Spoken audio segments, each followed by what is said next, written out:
नमस्कार बंधुगण आपण मानक आम एमएनटा ओडिया चैनल को स्वागत। एबे आसला सुभद्रा योजना को नहीं गोटे बहुत बड़ अपडेट।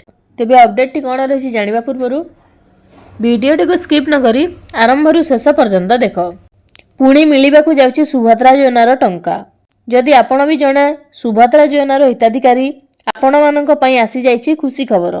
आपण माने जानिथिबे एबे वर्तमान जहाँकि मार्च 8 तारिख रे सुभद्रा योजना चतुर्थ किस्तिर 5000 टंका देइछंती, किंतु ता छड़ा एबे भी अनेक हिताधिकारी अछंती कि जेउ मानकर खाता रे एही टंका जमा होई नाही। तेबे आसीगला किछि नुआ सूचना। सुभद्रा योजना रे पुणी केबे मिलिबो टंका, जहाँकि आमे आजिर ए वीडियो रे जानिबा।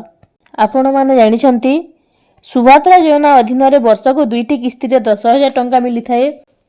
ए पर्यंत तृतीय किस्ति टंका मिली थिबा बेले जहाँकि एही मार्च मास 8 तारिख रे सरकार चतुर्थ किस्तिर 5000 टंका दे सारिछंती। हेले एबे भी अनेक हिताधिकारी अछंती जेउ मानकर सबु ठीक थाई मध्य सेमानंक खाता रे टंका जमा हेउ नाही। तेबे सेमानंक पुणी नेक्स्ट पर्याय रे टंका आसीबा को जाउची। एही मध्य रे सूचना आसुची कि एबे रिसेंटली जेउ माने नुआ हिताधिकारी भाबरे टंका पाइथिले सेमानंकु पुणी केबे मिलिबो टंका। तेबे जानी रखंतु पुणी सेमानंकु पंचम पर्याय जो रक्षाबंधन रे आसीबो सेतेबेले पुणी सेमानंकर बाकी रही जाइथिबा हिताधिकारी एवं नुआ हिताधिकारी टंका आसीबो।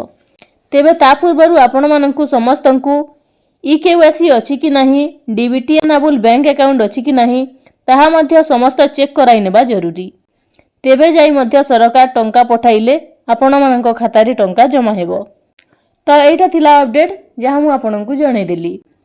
तो एही परी अनेक गुडी इन्फॉर्मेटिव वीडियो देखिबा पई आम चैनल को सब्सक्राइब करंतु। धन्यवाद।